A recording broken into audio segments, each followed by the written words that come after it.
Natangayan ng mahigit 3 milyong pisong halaga ng paninda at pera ang dalawang online seller ng alahas sa Taguig. Ang mga suspect ng agaw din ng motorsiklo para makatakas. Nasa frontline ng balitang yan si Nina Ongpauco. Kumaripas ang online seller na yan habang hinahabol ng hold-upper na armado ng baril sa Taguig City.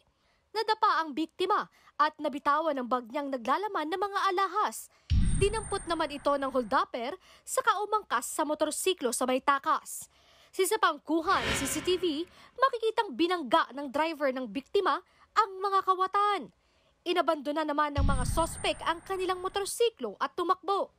Nakunan muli sila sa isang kalsada na tinutukan ng baril at inagawan ng motorsiklo ang isang delivery rider. Doon natuluyang nakatakas ang mga sospek, tangay ang mahigit 3 milyong pisong halaga ng mga alahas at pera. Sa investigasyon ng barangay, una muna nagpakilalang buyer ang mga sospek sa dalawang biktimang online seller. Nang nag-meet up na, kinorner ng 4 na kawatan na sakay ng 2 motorsiklo mga biktima. Nung makita yung dalawang biktima, ang timano tinutukan ng baril. Hinabol yung isa bumalik sa sasakyan. Kaya nung makuha nila yung bag ng biktima, sumakay ng motor, tumakas. Patuloy ang investigasyon para mahuli ang mga sospek.